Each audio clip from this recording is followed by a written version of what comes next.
Good morning. You can see our chairman of the board is fast asleep over here on his big mat. I'm going to show you a little bit of a different side of what we do this morning. This morning I'm going to meet with some clients that we're about to build a house for.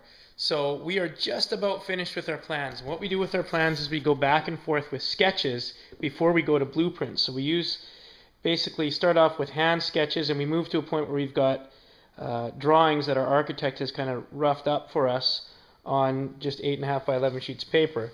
So because we're getting close, we've got a couple of sets ready to go, but we haven't gone to blueprints yet. And what that does is it actually saves us and saves our clients some money. We don't have to go to blueprint, redo the tweaks, and then go back to blueprint. We just do it all back and forth via email, and it works really, really well. So you can see we've got site plans and plans for everyone, but you can also see we're looking at different elevations today on what this house could potentially look like. What I like to do is once we've got kind of some sets in, I like to just do some sketching. Now in this particular house we've got a wood burning fireplace, so we had a chimney, and you can see that our architect has sent us back over these plans here. We had a chimney up that was quite a narrow chimney, and I just thought it needed to widen out a little bit, just the look. I think it needs to be a little more substantial, and we can kind of add that in and potentially even carry it on down, if we push this box out over a little bit and center it between these two windows, depending. Also too, I've got a gable end and I've got a bit of a roof line running across here on these drawings, so it's kind of up to the owners as to what they like.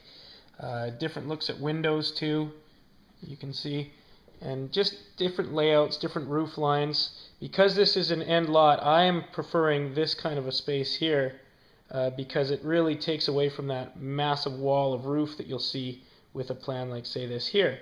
So one of the things that we like to do is we like to look at pictures, and these are all heritage houses from the Lower Mainland of Vancouver here that we've kind of found for them. We've got lots of ideas from these heritage homes, but we're looking at how different gables can look. Now this gable here, this gable end, would be very similar to the one that my architect's got drawn here.